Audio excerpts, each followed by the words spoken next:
The role of the graphic artist today is the role of a good citizen, which is that you participate in the life of your times and try to improve the existing condition.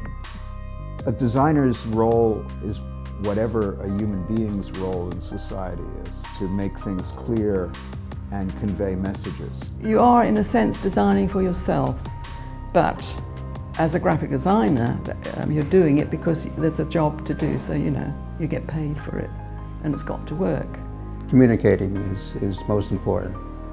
But then we all want to assert our own sensibilities in the work that we do, working in style or ideas or concepts or things that really interest us.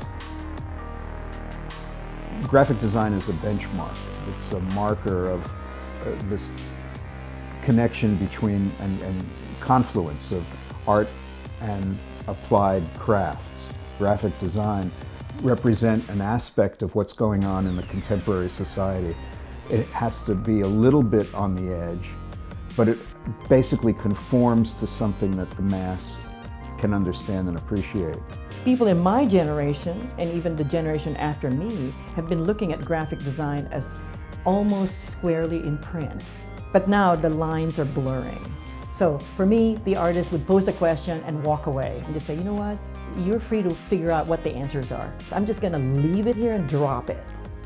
And as many interpretations as there are, I don't care.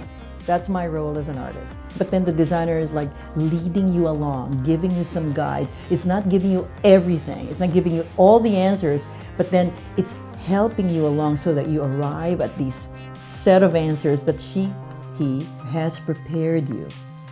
But they're still solving a problem. I try not to give advice. Try not to be too precious about your work. I'm very precious about mine. I say everything almost. And then once I've actually think that's it, I need to have a break from it. And it's only when you capture something fresh and you think, oh, then you know whether it works or it doesn't. But you can't do that till you've actually questioned the brief and rephrased it in a way that you can supply answers that are interesting to you. Find out what satisfies you and what creates goodwill along the way, and that you persist in working hard and not taking credit for other people's work. Above all, your loyalty should not be towards your own ego and financial situation, but towards the culture at large. You cannot rely on those things you already know how to do.